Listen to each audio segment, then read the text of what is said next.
Est-ce qu'on peut acclamer pour le Seigneur?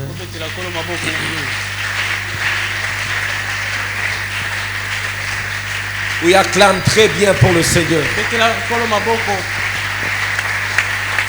Est-ce qu'on peut pousser des cris de joie? Des cris de triomphe. Est-ce qu'il y a quelqu'un qui est en train de triompher? Est-ce qu'il y a quelqu'un qui est en train de remporter la bataille? La bataille de la destinée. Il y a quelqu'un qui remporte la bataille contre les œuvres de ténèbres. Oh, cette semaine, le diable a un grand problème. Le diable a un grand problème cette semaine.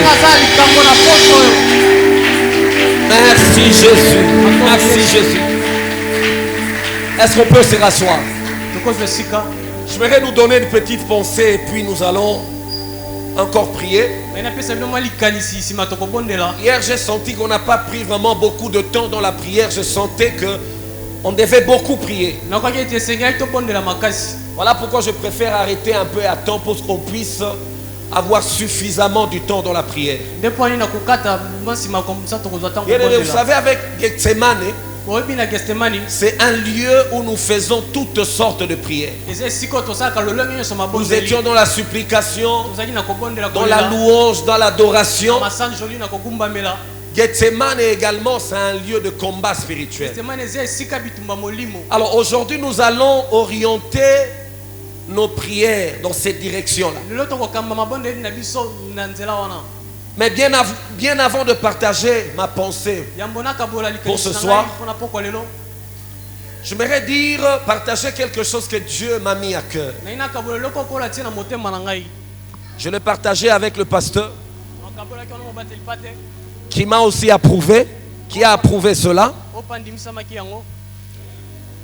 Bien aimé, le Seigneur était en train de me mettre à cœur que nous puissions faire un geste. Pendant que tous ces temps nous sommes en train de prier pour nos finances, pour la visitation financière. Et Dieu m'a fait comprendre quelque chose. Dieu m'a dit, est-ce que tu as déjà vu quelqu'un devenir riche par la prière? Bien aimé, en soi la prière ne rend pas riche. Le seul secret de la richesse que la Bible nous donne, le seul secret de recevoir que la Bible nous donne, c'est en donnant. La Bible dit que celui qui sème peu va moissonner peu, va récolter peu. Et dans le livre de Malachie, Dieu est en train de dire ceci: mettez-moi de la sorte à l'épreuve. Par quoi? Par des dîmes et des offrandes. Et vous verrez si je n'ouvre pas sur vous les écluses des cieux. Nulle part dans la Bible il est écrit que nous devons mettre Dieu à l'épreuve. Le seul endroit où Dieu nous permet de le mettre à l'épreuve, cela, en ce qui concerne le dîme, en ce qui concerne les offrandes. Personnellement, lorsque j'étais en train de préparer ces temps, Dieu m'a dit moi-même d'abord de le faire. Il m'a dit, essaye de mettre pendant cette période dans l'enveloppe quelque chose qui te coûte cher. Comme David a dit, je ne donnerai pas à Dieu quelque chose qui ne me coûte pas cher. J'avais dit aujourd'hui, on devait partager une pensée sur le combat spirituel. C'est de cette manière que je vais orienter ma pensée et après nous allons nous plonger dans la prière. Parce que Gethsemane, c'est aussi un lieu de combat spirituel. C'est aussi un lieu où le diable est en train de nous oppresser. Bien aimé, est-ce que vous savez qu'il y a d'autres destinées que nous avortons à cause de la pression du diable? Il y a plusieurs personnes qui sont passées à côté de leur destinée à cause du diable. Et jusqu'à présent, le diable ne fait que nous combattre.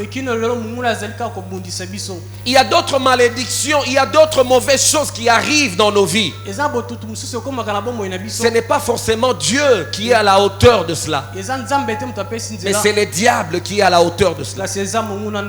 Voilà pourquoi nous avons supplié le Seigneur. Et nous sommes convaincus qu'il nous a écoutés. Mais on ne supplie pas le diable. La seule façon de traiter le diable, c'est de les chasser. Et le Fils de Dieu est venu enfin de mettre fin aux œuvres du diable. Je suis en train de déclarer aussi que pendant cette saison, bien aimé, nous allons mettre fin aux œuvres du diable. Peu importe ce qu'il a retenu dans nos vies. Lorsque nous allons terminer ces lieux, ces programmes de prière, le diable sera obligé d'être avoué vaincu.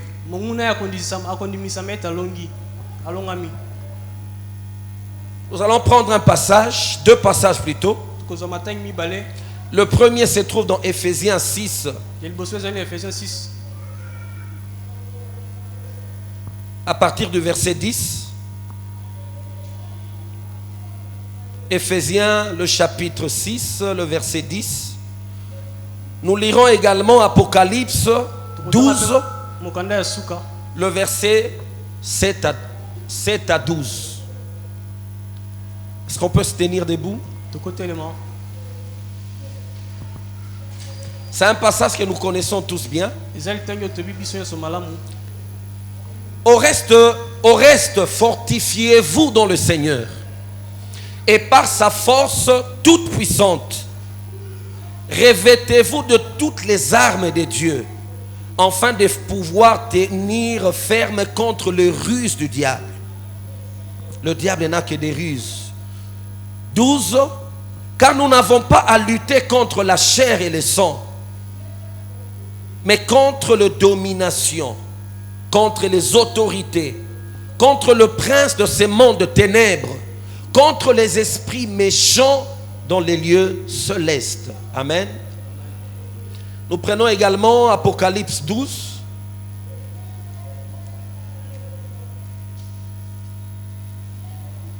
Le verset 7 dit ceci. Il eut guerre dans le ciel. Michel et ses anges combattirent contre le dragon. Et le dragon et ses anges combattirent. Mais ils ne furent pas le plus fort. Et leur place ne fut plus trouvée dans le ciel. Et il fut précipité le grand dragon, le serpent ancien appelé le diable et Satan. C'est lui qui séduit toute la terre. Il fut précipité sur la terre et ses anges furent précipités avec lui. J'entendis dans le ciel une voix forte qui disait: maintenant le salut est arrivé, la puissance et le règne de notre Dieu et l'autorité de son Christ, car il a été précipité l'accusateur de nos frères, c'est lui qui les accusait devant notre Dieu jour et nuit. 12.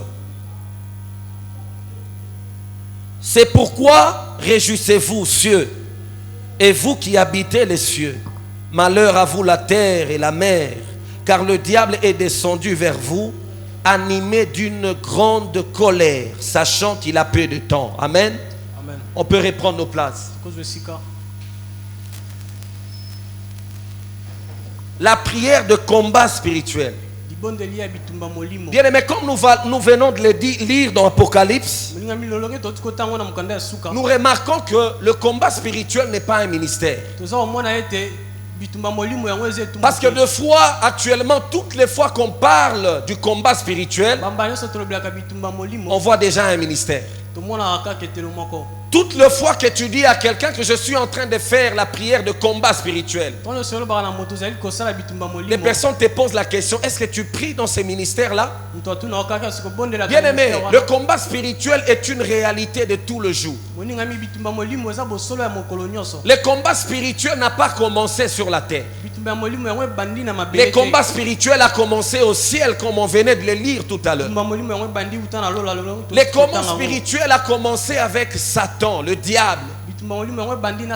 C'est lui qui était créé comme un ange de lumière, appelé Lucifer. Il était un ange élevé en dignité. Jusqu'à ce que la rébellion fût trouvée au-dedans de lui. Bien aimé, la rébellion n'est pas une bonne chose. Et à cause de la rébellion, il s'est mis même à convoiter la place de Dieu. Il a voulu prendre la place de Dieu. Il a voulu se faire Dieu. Et voilà même, la Bible nous dit que sur la terre, le diable est un Dieu. Amen. Et au ciel, Dieu était disposé à les précipiter sur la terre. Dieu a envoyé la... Mais on a à combattre avec les esprits méchants dans le lieu céleste. C'est là que se trouve le quartier général de personnes qui nous combattent. Bien aimé, toutes les fois que tu prends une personne créée à l'image de Dieu comme ton ennemi, sache déjà que tu as déjà perdu le combat. Parce que le diable connaît très bien la parole de Dieu qui dit ceci: tu aimeras ton prochain comme toi-même. Et toutes les fois que tu traites ton prochain comme ton ennemi, tu as déjà perdu le combat. Et quand Jésus-Christ est venu sur la terre, il nous a recommandé de prier pour nos ennemis. Là, il parlait de nos ennemis physiques. Il nous a demandé de faire du bien à toute personne qui nous persécute. Et il nous a demandé de bénir des personnes qui nous maudissent. Bien aimé, toutes les fois que tu as considéré ta mère, ton père, ton oncle comme ton ennemi numéro 1, sachez que déjà tu étais déjà vaincu par le diable. La Bible nous dit nous avons à lutter avec des êtres dans le lieu céleste. C'est là que se trouvent des personnes qui nous oppressent. Le diable et ses agents. Bien aimé, le monde spirituel, le monde de Satan est très bien organisé. Ils ont aussi des stratégies. Ça fait de la même manière qu'on peut convoquer 7 jours de prière pour demander à Dieu de nous bénir. Il y a aussi ton ennemi numéro 1 qui peut aussi convoquer toute une réunion avec des démons et des personnes pour te détruire. Bien aimé, toutes les fois qu'il y a des moments comme ça, ne soyez pas distraits. Dieu sait que pendant cette période de temps, l'ennemi est en train de nous chercher. Je me rappelle bien d'une histoire qui est arrivée dans ma vie. Si je n'avais pas obéi à la voix de Dieu, je n'allais pas être devant vous, j'allais peut-être mourir. Je me rappelle, c'est pendant une période où j'étais en vacances. J'étais parti à Mwanda. Alors qu'à l'église là où on était, il y avait un séminaire d'une semaine qu'on devait organiser. Alors j'arrive à Mwanda, je devais me dépêcher pour rentrer participer au séminaire. En même temps participer au mariage de ma grande soeur qui est là. Bien aimé, j'arrive chez mon cousin. Il me bloque. Je lui dis que non, je dois d'abord rentrer participer à ces moments de prière. Il me dit non, arrête d'abord avec ces moments de prière. Toi, tu dois m'attendre enfin que nous puissions partir ensemble. Bien aimé, il y avait comme un combat au-dedans de moi. Que je puisse participer à la prière ou soit que je puisse rester avec lui. Il m'a même promis un voyage en Angola. Juste pour me persuader de rester avec lui. Bien aimé, je suis allé en Angola le même jour. Je me sentais mal à l'aise. J'avais envie de revenir dans la présence de Dieu. Il m'a supplié, il m'a dit, je peux te donner tout ce que tu veux. Mais à une seule condition, reste avec moi. Il m'a supplié. Il a même appelé ma grande sœur. Il lui a dit, est-ce que tu peux lui demander de se calmer? Je viendrai avec lui pendant le mariage. Mais là où j'étais, je sentais comme des douleurs. Je me sentais mal à l'aise. Jusqu'à ce qu'un jour je me réveille, je lui dis, je dois partir. Il me dit, si tu pars, tu vas rater beaucoup de choses. Il y a un adage qui m'est revenu en tête. Bon, donne-moi simplement ce que tu as. Parce qu'il y a un adage qui dit, mieux vaut un tien que deux, tu l'auras. Il ne m'a pas donné grand chose. Mais il m'a promis de me donner des grandes choses lorsqu'il reviendra.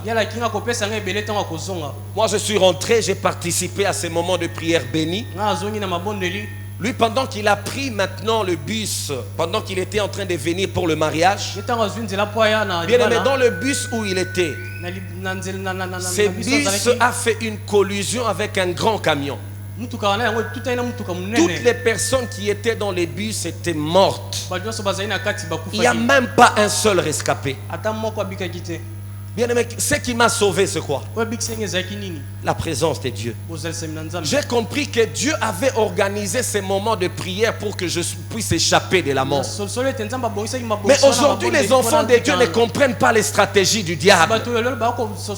Pendant que nous organisons un moment de prière, c'est alors que toi tu trouves l'opportunité de voyager. Bien aimé, dans l'autre monde, il y a aussi des stratégies. Et lorsqu'on utilise ces stratégies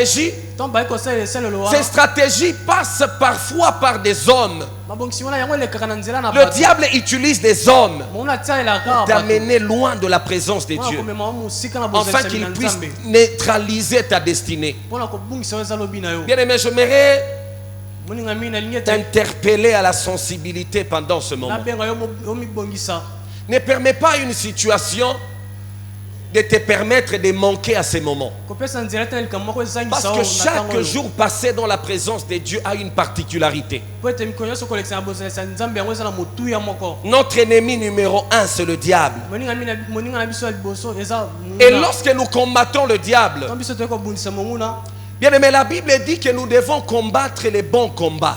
Nous devons combattre le diable en tenant compte de deux réalités. Premièrement, l'autorité que nous avons en Christ. Luc 10, 19, Jésus-Christ est en train de dire ceci. Voici, je vous ai donné le pouvoir de marcher sur le serpent, de marcher sur toute la puissance de l'ennemi. Et il ajoute disant, rien ne pourra vous nuire. Jésus nous donne à nous le pouvoir de marcher sur toute la puissance de l'ennemi. Bien aimé, si tu veux t'engager dans le combat spirituel, rassure-toi d'abord que tu as le pouvoir. Sinon le diable risque de te maltraiter. Sinon le diable risque de te travailler complètement. Ne t'engage pas dans ces combats sans avoir l'assurance que tu as l'autorité. Et quand on a l'autorité, l'autorité s'exprime. Tu ne peux pas avoir l'autorité et ne pas manifester l'autorité. Et l'autorité se manifeste par la parole. Quand on veut déclarer une parole d'autorité, on le déclare avec fermeté. On le déclare avec assurance. Bien aimé, tu dois savoir une chose. Jésus-Christ t'a donné un pouvoir. Et c'est avec ce pouvoir qu'on va marcher sur toute la puissance de l'ennemi. Ce n'est pas Dieu qui va le faire. Jésus-Christ est venu. Il est mort à la croix. Il a défié le diable. Il a vaincu le diable. Et il est parti. Il est assis à la droite de Dieu. Il n'a pas à combattre. Parce qu'il t'a donné à toi le pouvoir de combattre. N'oubliez pas, la Bible dit qu'on est des ambassadeurs du ciel accrédités sur la terre. Pour ceux qui ont fait les relations internationales peuvent le confirmer. Bien aimé, un ambassadeur des États-Unis au Congo, il ne vit pas la réalité du Congo. Il vit la réalité des États-Unis. Et même quand il y a la guerre dans le pays, l'ambassade n'est pas attaquée. Et d'ailleurs, l'ambassade, c'est un lieu de refuge pour plusieurs personnes. Bien aimé, tu dois mettre en tête que tu es un ambassadeur de Dieu sur la terre. Alors, toutes les réalités du monde de ténèbres sur la terre n'a rien à voir avec toi. Apocalypse pouvait dire malheur à la terre et à tous les habitants de la terre. Bien aimé, spirituellement, nous on n'habite pas la terre. La Bible dit que Dieu nous a transportés dans le royaume du Fils de son amour. Nous sommes appelés à vivre la réalité du ciel sur la terre. Bien aimé, partout là où moi je passe, je me promène avec un royaume. Le royaume de Dieu doit m'accompagner partout. Et Jésus-Christ pouvait dire, si c'est par le droit de Dieu que je chasse le démon, sachez que le royaume de Dieu est venu vers vous. Nous sommes des personnes qui font que le royaume de Dieu puisse s'établir sur la terre. Et dans un royaume, il y a le règne. Dans tout royaume, il y a une volonté. Dans tout royaume, il y a une réalité. Bien aimé, tu dois mettre en tête à partir de maintenant que tu ne peux jamais vivre la réalité du monde de ténèbres. Tu dois parler pour que les choses arrivent. Alors, qu'est-ce qui fait que, malgré l'autorité que Dieu nous a donnée, il y a toujours des personnes qui continuent à croupir sous les influences démoniaques? Bien aimé, la première des choses, c'est le péché.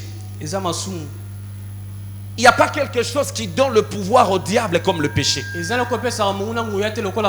La force du diable équivaut à notre désobéissance.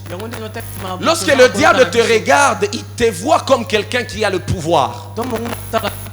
Alors qu'est-ce qu'il fait? Il ne te combat pas directement. Il t'amène d'abord à désobéir à Dieu.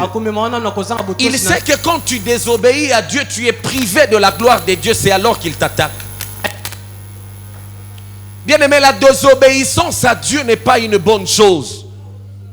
La désobéissance à Dieu donne de l'avantage au diable. En dehors de la désobéissance, il y a aussi l'ignorance. Dieu lui-même dit, mon peuple périt faute de connaissance. Et la vraie délivrance passe par la connaissance. Vous connaîtrez la vérité et la vérité vous affranchira. Il y a toujours des discussions disant, est-ce qu'un chrétien peut être possédé ou quoi? Bien aimé, un chrétien qui n'a pas de connaissance sera possédé par les démons. Le diable a peur de celui qui a la connaissance de ce qu'il est. Et celui qui a la connaissance de ce qu'il est parlera comme quelqu'un qui a de la connaissance. Et même lorsqu'il sera dans la présence de Dieu, il va déclarer conformément à la connaissance qu'il a.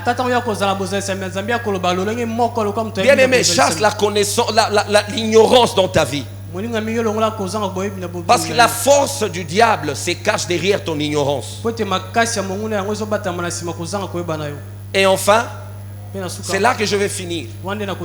Le manque de foi donne aussi de l'avantage au diable. La Bible nous demande de combattre les bons combats de la foi. Vous savez, avant que le diable n'attaque aussi une personne, la première chose qu'il commence à cibler, c'est ta foi. Bien aimé, la foi s'exprime. Là où il y a la foi, on peut voir qu'il y a la foi. Même le diable lui-même, lorsque nous prions, il peut voir si tu as la foi ou pas. Croire à Dieu ne suffit pas. Jacques est en train de dire ceci. Tu crois que Dieu existe. Tu fais bien. Les démons aussi croient. Et d'ailleurs, eux tremblent. Mais toi, tu crois que Dieu est là. Mais qu'est-ce que tu fais pour démontrer ta foi? Les démons sont des croyants. Ils croient que Dieu existe. Et ils tremblent même dans la présence de Dieu. Bien aimé, nous on vient dans la présence de Dieu. Et on ne se rend pas compte même que Dieu est là. Très souvent, on est ignorant de la présence de Dieu qui est au milieu de nous. Très souvent, on n'arrive pas à voir toutes ces influences qui sont en train de se passer au milieu de nous. Le manque de foi n'est pas une bonne chose. Jésus-Christ a dit à Pierre, le diable te cherche pour te cribler comme un froment. Mais moi, je suis en train de prier pour ta foi. Que ta foi ne défaille point. Bien-aimé, quand tu vas prier, prie avec la foi. Quand on va déclarer, déclarons avec la foi. Quand nous allons danser, nous devons danser aussi avec la foi. Parce qu'aujourd'hui, le diable doit laisser tout ce qu'il avait pris au travers de notre ignorance. Bien-aimé, réveille-toi un peu. Ce n'est pas Dieu qui va le faire. Nous sommes en train de le glorifier parce qu'il a tout fait. Et d'ailleurs, Jésus-Christ a dit, tout est accompli. Si tout est accompli, c'est pour que toi tu puisses travailler, pour que ça puisse s'accomplir dans ta vie. Jésus a accompli.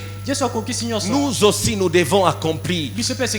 Dans notre destinée, le tout accompli doit se matérialiser. Dans notre manière de prier, dans notre manière d'appeler les choses, dans notre manière de chasser le diable. Dieu ne va pas le chasser à ta place. Amen. Amen. Pendant que j'étais en train de prier aussi pour ces instants, c'est là que je vais finir et puis on va prier. Bien, mais je voyais plusieurs personnes faire de songes où on est en train de te poursuivre en songe. Tu vois, c'est comme s'il y a des koulounas qui te poursuivent, il y a des militaires qui te poursuivent. Tu es en train de courir.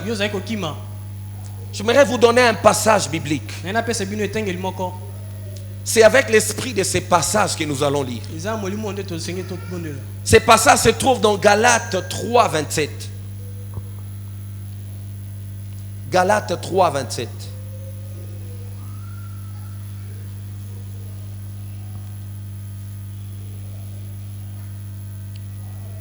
La Bible dit ceci dans Galates 3, 27.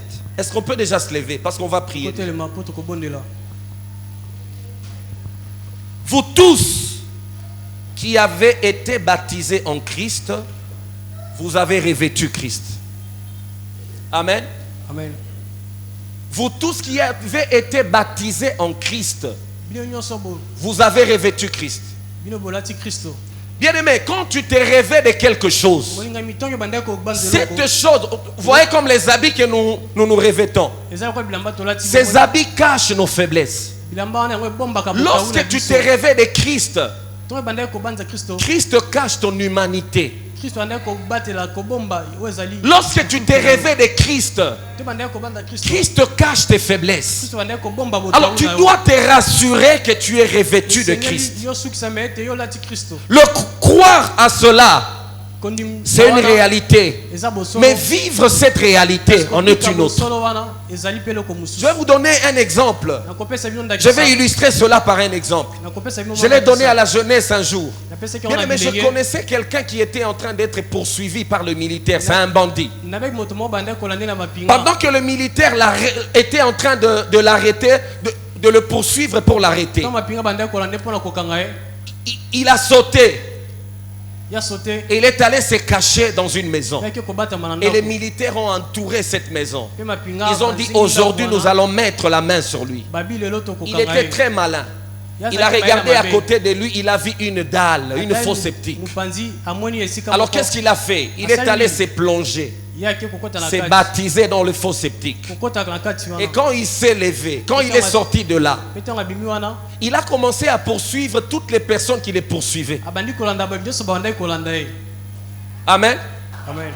Bien-aimé, cette personne-là s'est plongée dans la dalle. Voyez la matière qu'il y a dans la dalle.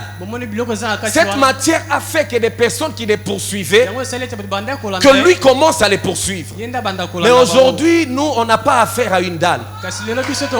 On a affaire à Jésus de Nazareth. C'est lui qui a vaincu les principautés. Bien-aimé, on va se plonger en Jésus-Christ aujourd'hui. Et on sera en train de poursuivre toutes les personnes qui nous poursuivaient. Donc à partir de maintenant, lorsqu'on va finir ces instants, bien-aimé, je te demanderai de dormir et d'arriver exactement là où on t'avait attrapé. Lève-toi maintenant, commence à les poursuivre aussi. Est-ce qu'on peut commencer à prier? Commence à implorer la présence de Jésus sur toi. Commence à déclarer que tu as été plongé en Jésus. Révèle-toi de Jésus. Déclare que je suis revêtu de Jésus. C'est Jésus qui vit en moi. Si je vis, c'est Jésus qui vit en moi. C'est Jésus qui vit en moi. Bien-aimé, commence à confesser Jésus. Commence à confesser Jésus. Tu as été revêtu d'une autorité. Oh, Rabashakata Rababosa.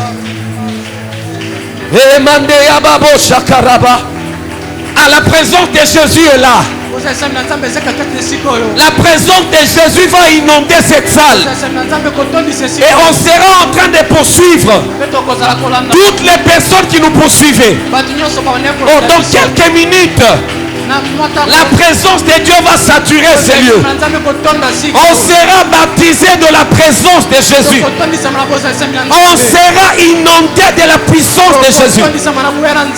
Commence à prier. Pendant que tu es en train de prier, la gloire de Dieu est en train d'abonder dans cette salle. Si tu peux prier en langue, par la langue. Par la langue.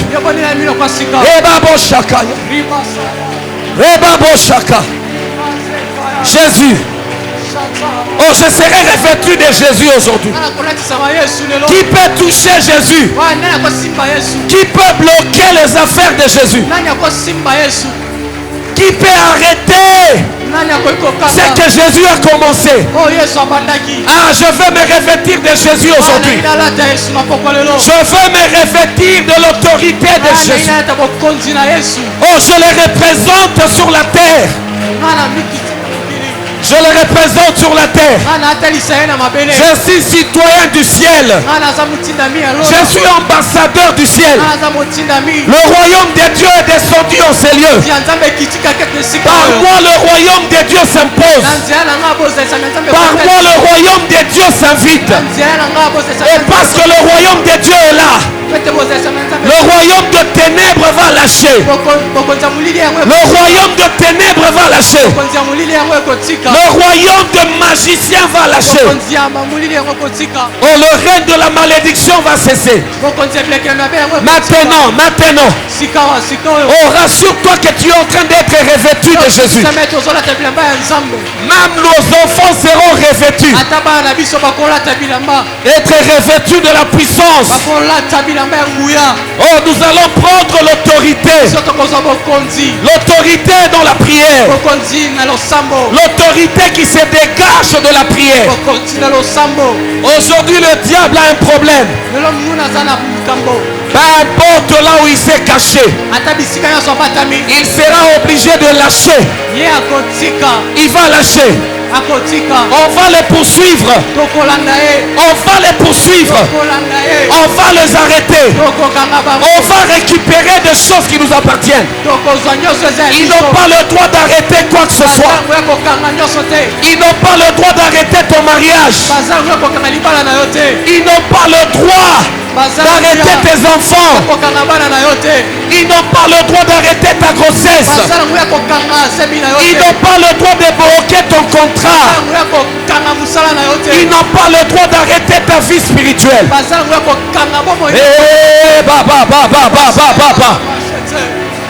Ah, il y a un feu qui va s'allumer au Seigneur.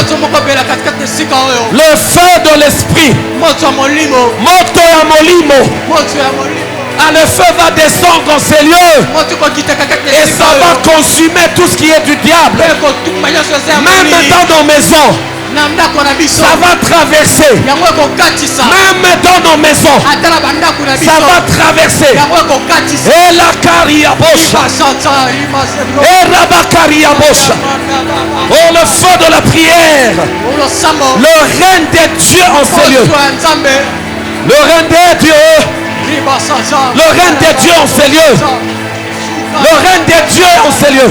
Oh, l'esprit de l'Éternel est sur moi, car il m'a oint. Il m'a oint pour envoyer libre le captif, pour libérer les opprimés. Le royaume de Dieu est sur toi. Le royaume de Dieu vient avec toi. Ah, commence à arrêter. Arrête tout ce qui est du diable. Arrête les processus du diable dans ta vie. Ah, au nom de Jésus. Le feu, le feu, le feu. Au nom de Jésus. Le feu, le feu, le feu. Maintenant le feu. Maintenant le feu. Ah, partout là où ils se sont retrouvés. La nuit d'aujourd'hui. Pour arrêter ta destinée. Le feu les atteint. Le feu les atteint. C'est toi qui arrêtes cela. Dieu t'a donné l'autorité. Bien-aimé, arrête, arrête cela. Arrête, arrête cela. Arrête cela. Kabababa. Kabababosha. Manderia bossa. Ah, ils sont en train de lâcher. Ils sont en train de fuir maintenant. Ils ne vont pas supporter la présence de Dieu. Ils ne vont pas supporter la présence de Dieu. Ah, bah qu'on supporter. Le feu est en train de s'allumer en ces lieux. Les esprits des sceaux, les sorciers, oh les marabouts. Peu importe là où vous êtes, le feu est en train de déstabiliser vos œuvres. Au nom de Jésus.